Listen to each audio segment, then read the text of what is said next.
Good morning, friends. Generosity and spirituality.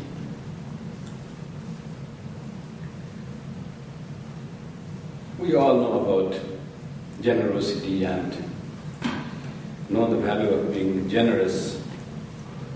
Always appreciate wherever expression of generosity is there in the human beings. But what is generosity and how it is connected with spirituality? Can one be generous and yet not spiritual? Can one be highly spiritual and yet not generous, has no generosity? Can they be practiced in separation? So we'll try to see. Generosity is a mental attitude which makes us do good to others, makes us charitable and compassionate, brings out love in our hearts for all, and doesn't hold us back from sacrificing our comforts and possessions. As love is a spiritual quality, and there can be no real generosity without true love, generosity is intimately connected with spirituality. True, people can be very generous without caring for spirituality at all. But such people are doing spiritual work without being aware of it. In fact, any act done for the good of others without expecting in return cleans our heart. A clean heart is sine qua non for spiritual awareness. To be generous is to give more than expected, more than ordinary people would give. They say it is not real giving unless it pinches you. In giving is receiving, said St. Francis. Giving all, one gets everything. Sab kuch chhode, sab kuch paave. In Hindi there is a saying. You give everything and you receive everything. But we find people who are very generous, they can give what they have, they possess, but still they are not. They do not feel any connection with spirituality. We have a living example in Bengal, Vidyasagar. He didn't believe in God, but he was extremely generous. And there might be spiritual persons who are not connected with the society. They are highly spiritual, very pure. They just want to live alone, secluded life. And when they have no connection with other people, are they really generous? Generosity means you have to be connected with the people and try to serve them unselfishly, lovingly. Without that, it is not commonly understood as it is generosity. Generosity is a connection of one with the society. There is a story in Upanishads that once the gods with small g, highly developed people, developed souls, who have greater power, they and the demons, very egoistic, very active persons, and the human beings who are in between these two, the devas, asuras, and the human beings, they went to the Creator, asking them, teach us knowledge. How should we live in the world? What is our fault? And how can we make ourselves better? Make us spiritually enriched, in expectation that the Brahma will give them a long course of discourse and a way of practicing how will they live their best life in the world, in wherever they live, in heaven or in wherever Asura live, and in the world of human beings. But what Brahma did, Brahma's teaching ended with a single syllable word. He just said, the. How should we live our life best? Where we live? He said, practice the. Nothing more than that, not even word.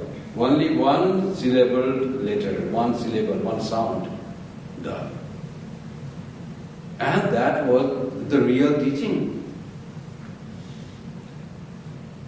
The gods who live in heaven and have great opportunity to enjoy the things that they are given. That's the concept of heaven. There is only joy and nothing, no misery, no sadness. All you enjoy. You eat a lot, you walk a lot, you laugh a lot, no crying, no misery, no disease, no death. That is the concept of heaven. So they are the gods with small g leaves. And they thought what this da means. And they said, we are too much indulged in sense pleasures. So it means for us, dhammayata, have self-control, practice restraint. Whatever you do, don't have so much self-indulgence in the things of enjoyment. That they understood. That was really what the Brahma, the Creator, meant. Dhammayata, have self-control. You have got a lot of things to enjoy. It doesn't mean you have to be engrossed in all enjoyment.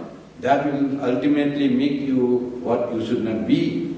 You will be miserable in heaven if you don't practice restraint. The way for your good is through restraint. Asuras, they also heard only the. Then what does it mean for them? For them they thought, oh, we are too passionate, too cruel. We don't have kindness. So for them it means dayadhvam, be kind. Be kind to other people, be compassionate, think about others. You think only about yourselves and want to possess, become leader in your society and nothing you care for other people. So asuras are those who have asuric tendencies. You see the story. The gods and the asuras or the demons and the human beings are all us of human beings with different propensities, different qualities, different tendency of the mind. So for those who are too much involved in getting their thing with hook or crook or achieving something and giving away any consideration for other, to them it was taught dayatvam. Be kind, be compassionate. And they had to practice that. That will make them what they should be, the happier being of their life. Human beings, if they heard the, and they knew it meant datta, give, share. The humans, those are human qualities, just human qualities, too much of hoarding, keeping. They don't know to give. They just want to take. That one story, one man was like miserly, he never knew what giving called. He disliked the word give. He wanted to hoard, keep, put in the bank, put in the house, nothing giving to no one. That was his nature, very stingy. Once happened, he suddenly fell into water in a pond. And he was drowning, he didn't know swimming. Then someone said, give me your hand. And he was drowning, so he could put the hand and pull him on the shore. The man was not giving his hand. Someone said, oh, you don't know this man, he will not do that way. Another person came and said, take my hand. He put the hand. That man grabbed the hand and then left him. He knew only take. He disliked the word give. That's what human beings we generally are. We don't want to share. We don't want to, just want to accumulate, just want to keep. That was a big message that our Creator, who wants our life to be happy, gave us to human beings. Share what you possess. Give what you have. For giving, another Upanishad says, giving is a big art. It is not that you want to give and you should give like anything. How to give? Swami Vivekananda said, when you give someone, don't expect thanks from that person. You give someone, if he takes the thing and turns his face, you should not be sorry for that. Don't expect thanks. Rather, you thank that person that he accepted your gift. That is what we are meant to be. The Creator said to us, share, give, datta. And this Upanishad says, still now that message for gods, demons and human beings is there, coming from the Creator in the form of lightning. It says, da-da-da. It means, damayata, datta, dayadham. The lightning sounds, da-da-da, means it is that message is still coming. We may forget. So there is message in every running brook and every stone and even in lightning. Taittiriya Upanishad said that when you have to give, there is a certain way to give. First he said, Shraddhaya. There are many ifs and buts on how to do it. Shraddhaya. He said, when you have to give with reverence. That's what Swami Vivekananda explained, that you kneel down to the beggar and give whatever you have to give to him and thank him for accepting the thing. That was Shraddhaya. Be grateful that this person, the society, the whatever is there, has accepted your gift and your gift is being utilized for some good cause. Whatever you earn and you have, you share for some good thing. And be full of reverence and gratitude for that. Shraddhaya Deyam. People are asking, I don't really want to give. But I think there is need, but I don't want to give away my thing. So what should I do in that case? Has Upanishad anything to say? When I don't want to give, I don't have really Shraddha for that. I don't really feel that that person I should give, or that organization I should give. So giving is better or Shraddha is better? The next sentence is Ashraddhaya Adeyam. If you don't have reverence, just don't give. Refrain from giving. Giving is a spiritual act. It should purify you. It should elevate you. And you give with grudge, that won't do any good to you. And giving is mainly doing good for you than that person. It is material help for that person. It is spiritual help for you. You give something to that person or that organization or that society and you are not being benefited. You have no reverence for your donation. So don't give. Even though your material donation would be doing some good to that, that will not really do good to you and ultimately will have no use for that. Ashraddhaya Adiyam. Second very important thing. Then it says Riyadam, other attitude, mental attitude. Riyadam. Give with shyness. The Riya is shyness. Don't be proud. Be very shy and modest and humble. That you are accepting my gift, what Swami Vivekananda said, that kneel down to the receiver and you give to him with all humility. That's what Riyadam. There's one beautiful line between conversation between two great saints of medieval time in India in 14th, 15th century. Tulsi Das, the Hindu saint, who wrote Ramayana in Hindi, very famous Ramayana, to Ramacharita Manasa. And there is Rahim, who was also Krishna devotee. He was very generous in his devotion. You see, generous word comes. It is not only giving, generosity can be in any way. When we outreach, when we go more than what we are expected. A Muslim, he respected all religions. And he has faith in Allah as much as he has faith in Krishna. Very generous attitude. So, Tulsidas saw that Rahim was giving gifts. But why giving gifts? He says Tulsidas saw him, he just didn't look at the people whom he was giving. Then he wrote one line to him, Rahim, I saw you giving the gift, but how was it that when you were giving something, your hands raised in offering something, but your eyes lowered down? You are not seeing at the person. What that means? Why did you do that way? Why didn't you look at the eye and give the person? Rahim writes back, you know what happens? I am very shy while giving. Because I am not really the giver. Giver is God. And people think I am giving. It makes me very shy, embarrassed, that people think me to be the giver. That's why when my hands raised in giving something, offering something to the people, my eyes come down, my head lowers because of embarrassment that people should not feel wrong. That is the real giving. Being shyness. Who am I to give? Whose wealth is it really? The money we have, is it my something? I work in an office, I work in some institution in college, university, the salary was given me, I had some business, it earned some money, but what is that to me? The process, the system generated this wealth, and it really doesn't belong to me. So what I am giving is not my thing, it's something generated by the system, and I am giving that to another system.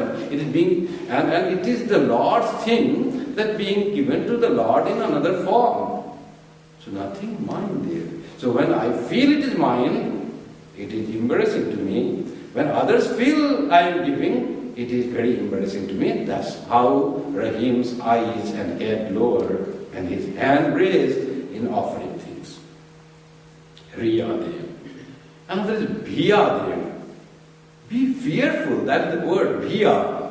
Why should one be fearful while giving? You should be fearful so that ego doesn't come, pride doesn't come to you. Otherwise, there is every moment we have to be watchful of our mind. Sri Ramakrishna says, Karma Yoga is very nice, no doubt, but it is very hard to practice Karma Yoga. You are doing service and think you are seeking no return. You don't want anything. But without your knowing the desire for name and fame and the expectation for some return in some form comes, unless you are very aware, the thing will come. So you have to be very careful. That's how, while giving something, be fearful. Be always watchful. Bhiyadeyam. Samvidadeyam. The last word, the Upanishad says, the Upanishad says, give with knowledge. That what you are offering, the knowledge can be two ways. One is that it is not your something that you are giving. You are not the giver, giver is Lord. Another is, you are channeled and you are channelizing the thing to a right cause. Yes, that is real good in that. Samvidadeyam.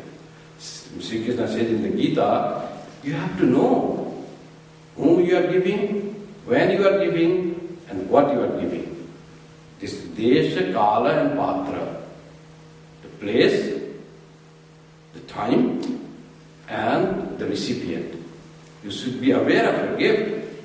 Those who do not know anything and just give the thing without knowing anything, they are tamasika donors. They are very low-grade donors. That doesn't make real purpose. So you should be aware that what your gift should be properly utilized.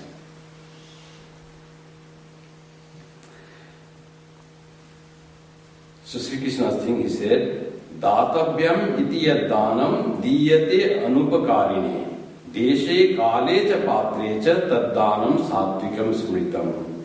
So those who give, because they have to give, Datavyam, it is their duty to give, just that. That is the reason that they are donating, that being a human being, I should share my income, what I get. And whom to give? Anupakarine. Those who will not return you back something, you have to give to those. Not with the purpose that you give. Purpose means not selfish purpose. Suppose we give for something. Suppose we give for Prime Minister's Relief Fund. There is a purpose. The purpose is the good of the people who are in distress, natural calamity, flood, earthquake, like that, and money will go to them, giving to Bharat Sevasram Sangha, giving to Ramakrishna Mission for relief. There is a purpose.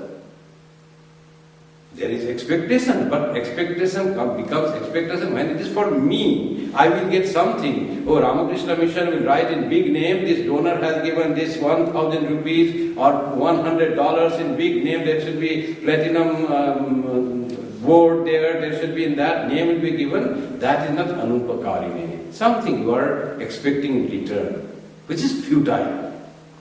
When you expect your name to be flashed in the TV because you have donated $1,000 or $1 million, that is very futile. There is no substance in it, non-substantial. One day people say you have given, 2 days after 2 days they forget, and you die for your name being flashed in the TV and the newspaper. Very short-lived. It doesn't have any real sense. You give for the purpose without any name, then it becomes real giving. That's why it should be given to anupakarine. You don't want upakar, you don't want any return from the person. You just want that purpose to be fulfilled.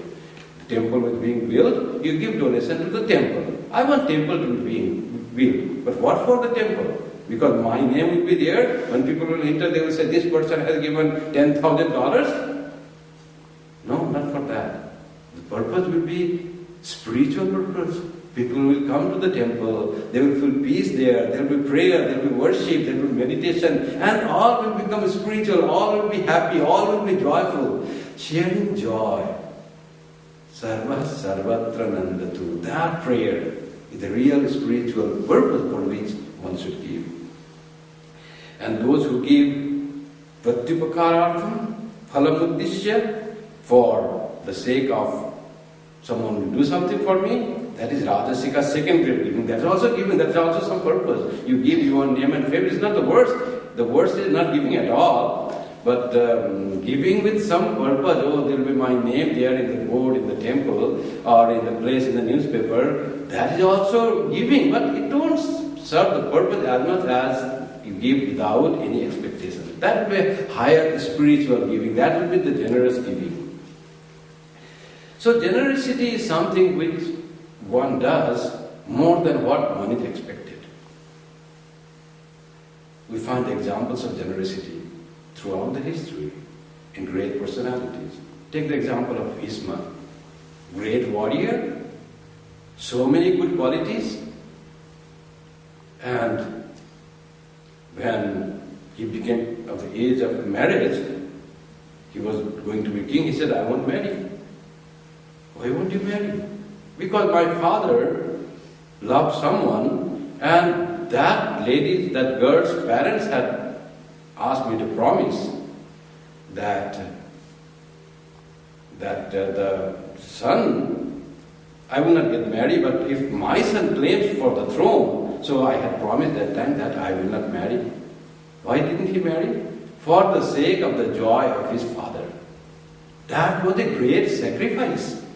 And later on, even that lady who didn't have any issues, she said, you can marry the way I had promised.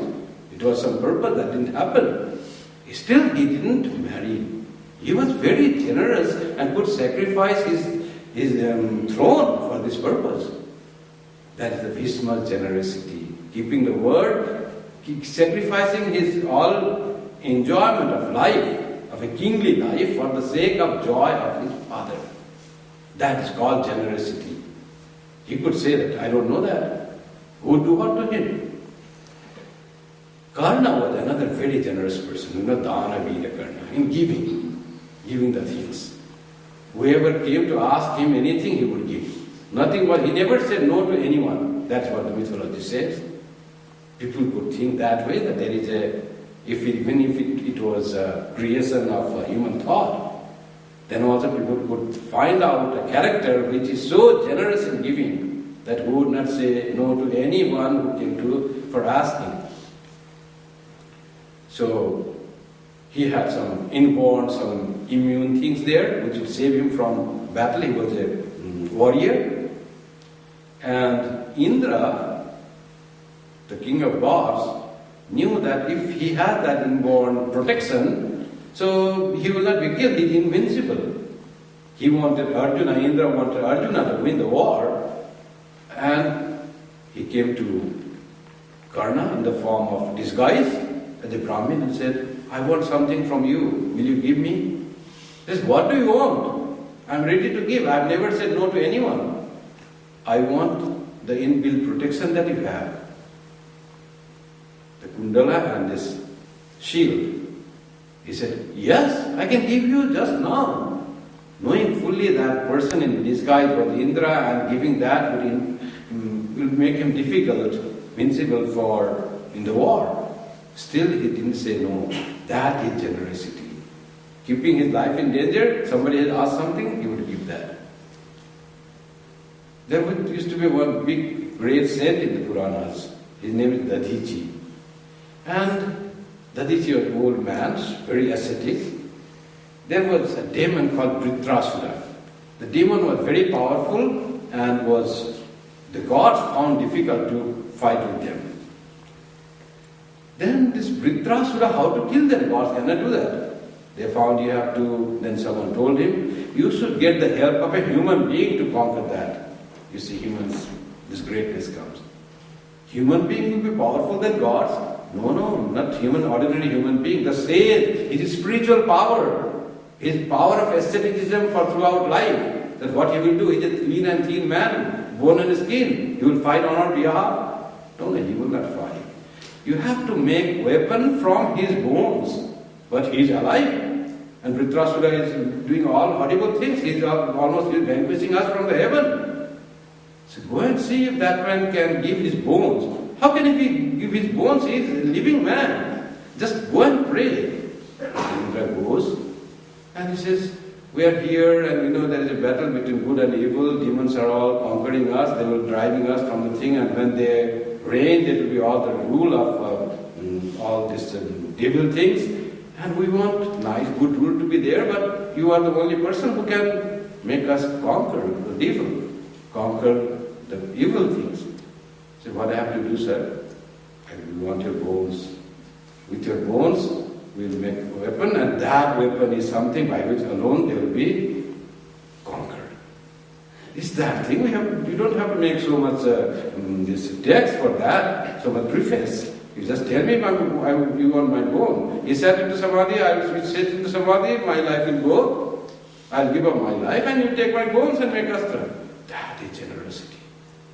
Nothing there, no fear. Generosity doesn't make one fear at all. All fear is gone. The same generosity was not only in mythology, as we see here, but in the living history, like Buddha. Buddha was so generous for kindness. There was so much sacrifice during that time in India. And the religion was only sacrificing, only killing animals. It was rampant, and that as we offer flowers and candles now, that time without sacrifice, without killing animals, there was no religion. There was no worship. So too much of killing, it touched the heart of Buddha, the compassionate. And he said, someone was taking the lamb. I said, why are you taking this lamb? Oh, sacrificing it, we'll get married. So sacrificing a poor lamb, you'll get married. Why don't you sacrifice me? I am Buddha. If you're sacrificing that poor lamb, you'll get some merit. How much merit he will get by sacrificing me? So he offered himself for the sacrifice. Is that not generosity? Which is born out of the kindness, compassion. Buddha didn't have to be sacrificed. That opened the eyes of the person who was sacrificing the lambs. And finally, Buddha's impact was that all this sacrifice became less. Animal sacrifice, that change came in the society. Shankara was another great teacher of Advaita. And Shankara was traveling somewhere. One Kapalika said, I want to sacrifice you. So why? I have to propitiate God. I had some promise, and I can see from your face, you are a very noble and holy person. Sacrificing you, I'll get a lot of merit. Is that so? Doesn't take me and sacrifice. Nothing. So much generous these people of religion, you see. He didn't have to. His disciple came, knew somehow. He ran there and saved him from that Kapalika. These are the great sacrifices where they were prepared to sacrifice life. What about Eknath? Generosity cannot practice in small things. You don't have to sacrifice your life to become generous. Eknath was coming from Varanasi, bringing water, Ganga water, to pour in somewhere in south. So while carrying that, there was no train, no plane, nothing was there, all the way carrying for months they were coming down. And when almost they were there near this shrine where they would pour that water and worship God, before that he found they went to a place, there was a lot of drought, there was no rain, water very much scarce. And the Eknath found one donkey was dying of thirst. Out of months of labor bringing that thing with the purpose of offering to God, he forgot that. He brought that jar of water and gave all that to the donkey who was saved by that. Is that not generosity? Even in small acts, what is the real purpose? The generosity always is generated when we have a lot of compassion, lot of love for the thing, for the people, for the animals, for the society, for the environment. It all depends on how we take the thing. Though there was a purpose of that thing. He found this is a greater purpose. Sri Ramakrishna went to see Vidyasagar. He was so generous. Whatever he earned, he gave everything. All his earning was given for the good of the people. Many people survived on his donation, on his contribution, Vidyasagar's. Vidyasagar from his childhood, once his mother said, "Come to your brother's marriage." Vidyasagar had to go, there was no breeze, there was no boat, it was raining very heavily, the river was in spate. Mother had said him to attend the marriage of his brother. How to go? In that surging river, he just went and swam that river, keeping his life in danger. Isn't it generosity to keep the words of his mother, to keep the wishes of his mother, so that he attains that love for mother could make him so generous that he put his life in danger. But Vidyasagar was the one, he didn't believe in spirituality, not in religion. So Sri Ramakrishna went to meet him. He was so famous that time as a generous person, erudite, scholar, thinker, writer. He was the one who wrote alphabets in Bengali that is still taught. Vidyasagar wrote in some 19th century. Still it is taught in the schools. The people learn alphabets, Bengali alphabet through Vidyasagar's books. Sri Ramakrishna saw him and he said that there is gold hidden in you, but you are not aware of that. Everything was prepared. Just little turn toward spirituality would have made him really a spiritual person. But whatever could do through his generous living, had done. Though he didn't do it for the purpose of making himself better, he had become better in the process. Sri Ramakrishna's disciple Nag Mahashaya, how generous he was. In a winter, one guest comes to his house, wading through the flooded way, shivering in cold, and Vidyasagar and this Nag Mahashaya found there was no dry firewood so that he can ask him to warm. It was a village, no electricity. Where to find the dry wood to make this person shivering in cold, to make him warm? Then he remembered, oh, this extension of my house has got some wood. So he tore that extension, some beams from there, not the whole house, but the extension, part portico, and he burned that to give heat for that warmth to that person. It's not going out of the way. One cannot expect that someone will tear off their house to give warmth to an unknown guest. This is what generosity comes. Sri Ramakrishna's generosity. He was sick, doctor said, don't talk with the people. It will be aggravated. Whoever came, who listens to that? Sir, what is the way? We'll go on talking. Swami Vivekananda said he spoke 20 hours out of 24. That was Sri Ramakrishna. And his generosity made him love everyone. Girish Ghosh comes, drunk and intoxicated, at night, midnight. Sri Ramakrishna could say that I am sleeping, don't disturb. There is no board hanging, don't disturb, as you in hotels and places. There was no board like that. In fact, there was no bolt at all in Sri Ramakrishna's room. Sri Ramakrishna found that he is coming and he is drunk. His generosity, he went out, held his hand and started dancing with him. That was the generosity of Sri Ramakrishna. That continued through Holy Mother, Swami Vivekananda and the disciples in the chain of Ramakrishna ideal. Swami Vireshwarananda ji was General Secretary of the order.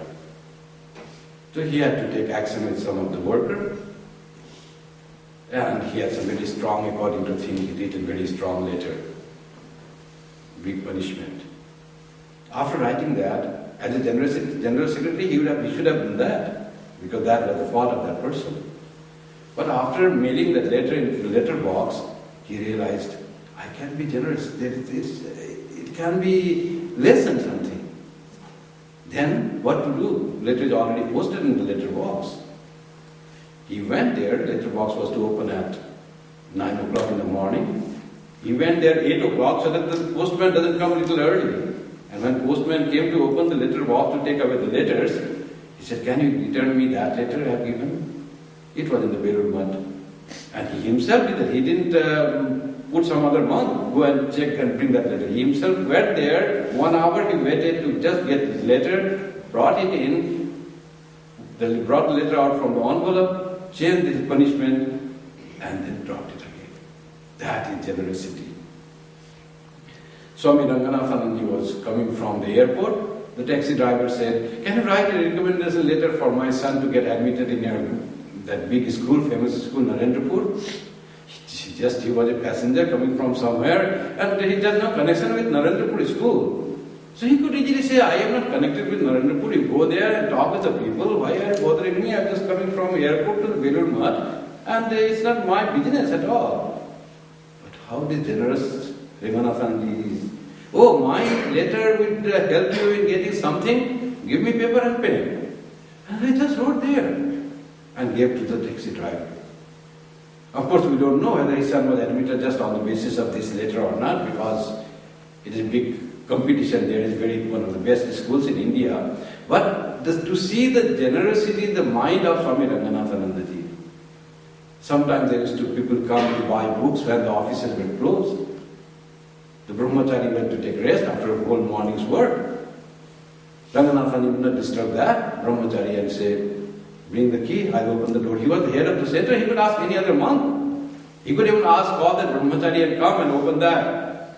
He would not do that. Himself, he went after meals when he was supposed to take rest, but opened the bookstore. He didn't show him the time. You see, it opens from 9 to 12, after 12, again it will open at 4, wait outside. Generally we do that. It's not the time. So generosity often makes you change the rules. Makes it flexible, because you feel for the person. Come tomorrow, come next time. Easily can be said. You can just show the routine, but that makes you less generous. Can one be generous if one doesn't have much money to share, to spare? That person, the family has only sufficient to make his living, just to make his life. What about those? Can they practice generosity? Of course. Generosity is not something you have to give money itself. Generosity is nothing but giving loving service. One can be generous in giving not only money, but in time. You can just be with the person. Give your time with that person. That is generosity. What Swami Saradananda used to do. After having meal, the rest time, he would go to someone who had tuberculosis. Go there, walk a few miles in the hot sun, sit with him, listen to him, ask about him, and come back. And that person was not related, neither he was a great monk or nothing. He was just a person living in his neighborhood, a few miles away.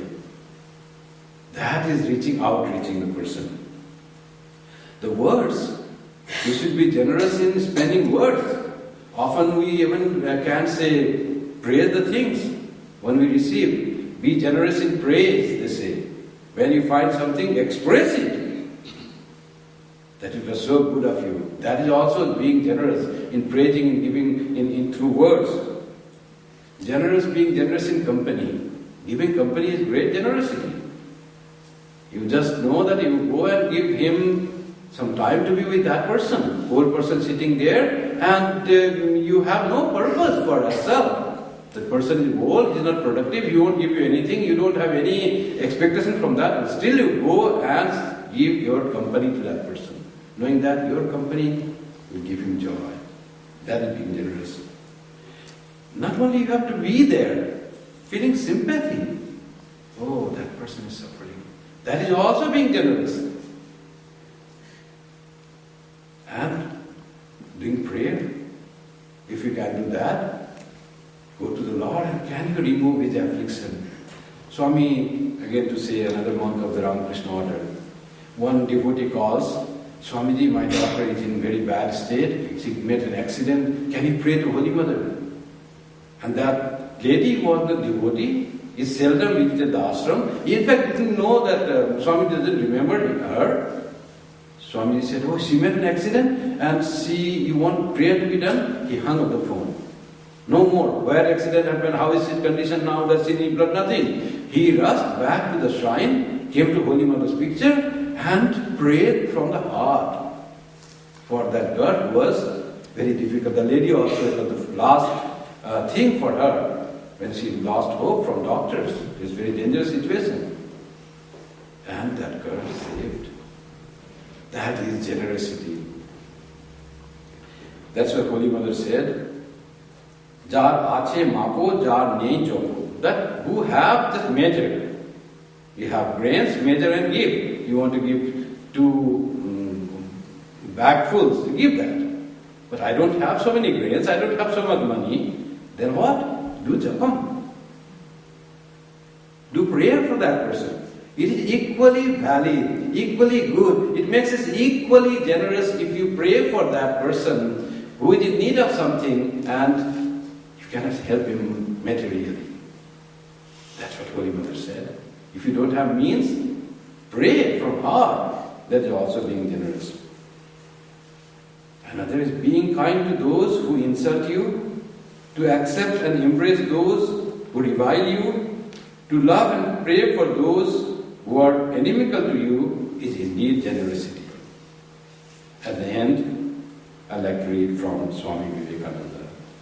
Once, Swami Vivekananda said to his rather orthodox disciple, Sharat Chandra Chakravarti, what is the good of that spiritual practice or realization which does not benefit others, does not conduce to the well-being of people, sunk in ignorance and delusion, does not help in rescuing them from the clutches of lust and wealth? Do you think so long as one jiva endures in bondage, you will have any liberation? So long as he is not liberated, it may take several lifetimes. You will have to be born to help him, to make him realize Brahman. Every jiva is part of yourself, which is the rationale of all work for others. As you desire the wholehearted good of your wife and children, knowing them to be your own, so when a like amount of love and attraction for every jiva will awaken in you, then I shall know that Brahman is awakening in you. Not a moment before. When this feeling of the all-round good of all, without respect for caste or color, will awaken in your heart, then I shall know you are advancing towards the ideal. And that is the ideal of the followers of Ramakrishna Vivekananda.